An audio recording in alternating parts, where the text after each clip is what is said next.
This is the story of the rogue angel Inarius and his tragic rise and fall. Plus, everything you need to know about what his return means to the greatest story and you the player in Diablo 4. I have returned to hell for you.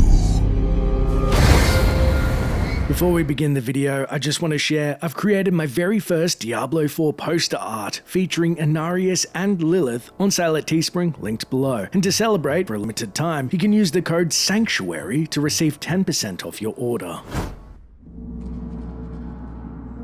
Since the first spark of creation, angels have waged the eternal conflict to defeat the forces of darkness and corruption. In the beginning, the angels of the high heavens and demons of the burning hells were embroiled in an endless war known as the eternal conflict. During said conflict, Inarius, an advisor to the Angelus Council, served directly under the command of Tyrael, the archangel of justice, and was highly regarded by his fellow angels for his successes on the battlefield. After eons of war over the reality-altering World Stone and witnessing countless acts of brutality, Inarius came to a reality-altering conclusion of his own. The conflict, in which demons and angels alike were content in reveling in until the end of time, was itself unjust, and he vowed his part in it had to come to an end. He attempted, in making his commander, Tyrael, see his point of view, but the archangel at the time would not be swayed. Inarius then surmised that he could not be unique, that there had to be angels and demons who also sought to escape from the never-ending war fate had thrust upon them. He resolved to find these individuals and lead them to a new beginning in their own hands, and thus he would stop at nothing to end the war between heaven and hell. Angels, demons, I fear their conflict will soon engulf the world of men. During one such battle, Inarius led his kin in a charge from an outpost of the Pandemonium Fortress. He was struck down, wounded, and marooned. When he came to, he awoke in chains, and was held captive by the daughter of Mephisto, Lilith, as heard in Diablo 3's audio excerpts between the two. They call me a hero. I slew demons beyond count. I won battles and broke sieges, but it availed me nothing. I know that this war can have no victor, only an eternity of revenge, pride, and hatred. Tyrael does not understand. He cannot see beyond the glory of battle. In time he may, but that day is not yet here. I was struck down in the third charge. I lay upon the ground, only to wake in chains. I did not know that demons took prisoners. I babbled like a fool about my dreams of escaping this war. My captor freed me and said that we would meet again. Her name was Lilith, daughter of Mephisto. Lilith is me, but a fire and flame. I could never have felt this way about a demon while I was mired in the endless war. The strain holds us prisoner to what we've been told to believe. She and I have made plans. We will bring others to our cause, and together we will escape. Those who follow us are strong in purpose and conviction, but we are only few. Yet if we can obtain the power of the World Stone, it will be enough.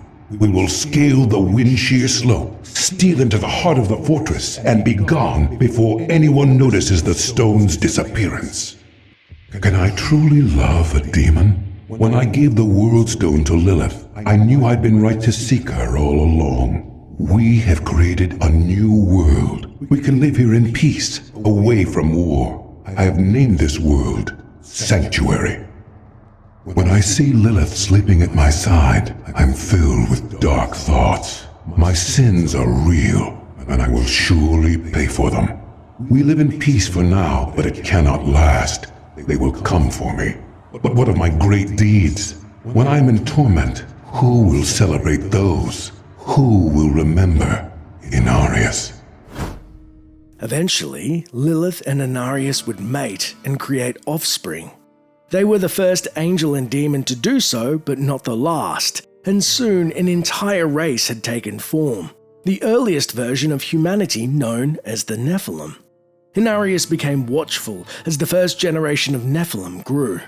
Dissension rippled through the angels and demons of Sanctuary, for not only did this new species have power that surpassed that of angel or demon, but the union of angels and demons would be deemed the ultimate blasphemy by the great evils and Angiris Council alike. The defectors were resolute that they would be destroyed if the sanctuary they created came to be uncovered.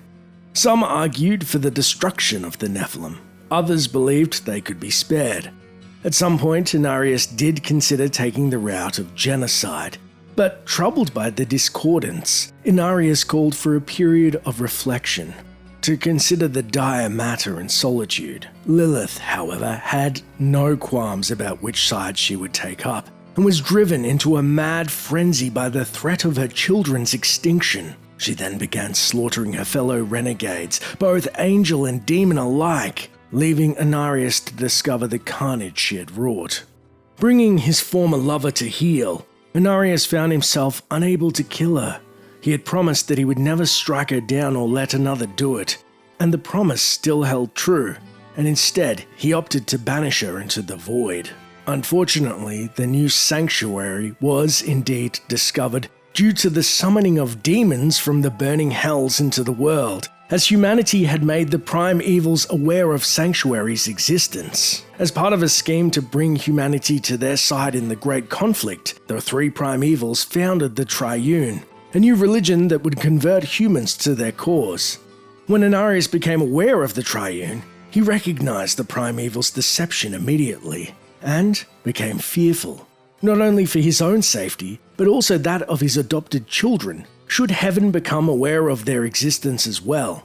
To counter the Triune, he would take on the mantle of the Prophet and formed his own gospel, disseminating it from his Cathedral of Light.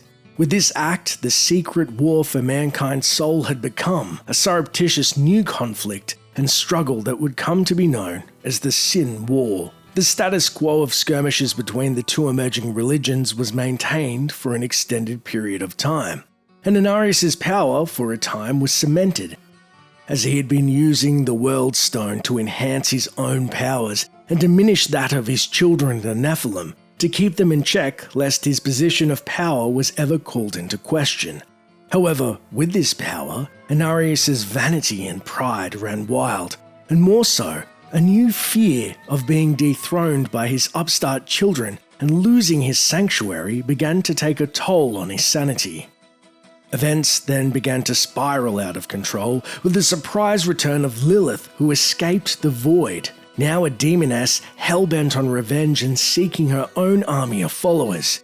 The end would result in the Edirim, who are the next generation of Nephalem led by a man named Uldisian, who was alarmingly unlocking the latent powers of humanity once more, and, for a time, being manipulated by Lilith. When Lilith's treachery was discovered, she was again cast into the void by her former lover, staying true to his vow to not harm her. Unfortunately, Inarius, after witnessing the immensely powerful Uldisian decimate Hell's forces of the Triune and his own high-ranking followers of the Church of Light, was forced to contend with the upstart human himself. However, due to losing his connection with the World Stone, Inarius was greatly weakened and was eventually bested in battle by Uldisian.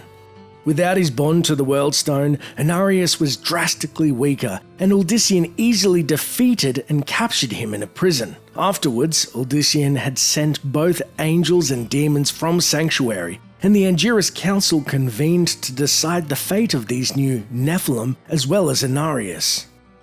In an unprecedented act, the Council agreed to an armistice between the high heavens and the burning hells to allow time for the Nephalem to mature and decide for themselves which side they would aid in their own free will. As a part of this deal, for his crimes against heaven, Inarius was given up as a bartering chip to a baleful Mephisto, angry over the loss of his daughter and presumably eager to torture Inarius for all eternity for his crimes. And a great evil who could only be the Lord of Hatred himself. Mephisto.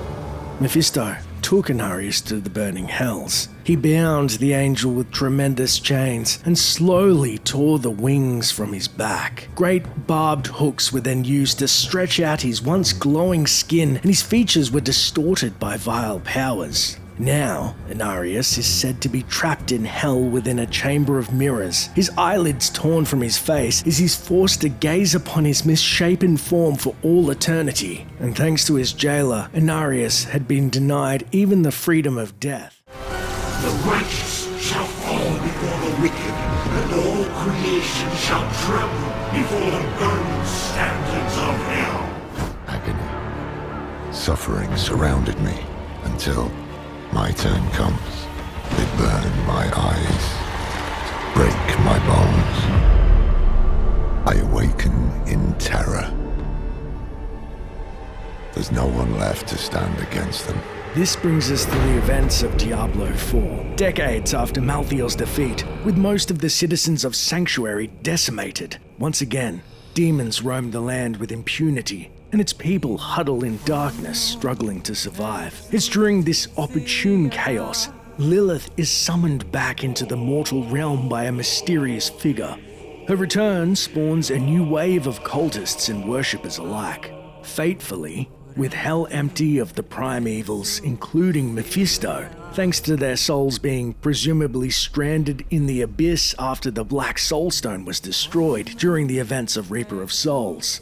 As such, Inarius, without a jailer, had either escaped from or was released from his prison in hell, resurrecting an army of pale knights, remnants of his Church of Light. However, it seems the angel is destined to face his former lover in a final showdown for dominance over the soul of Sanctuary, but this time, Inarius has no compunction about forgoing his former vow to never harm or see harm come to Lilith, the queen of the succubi.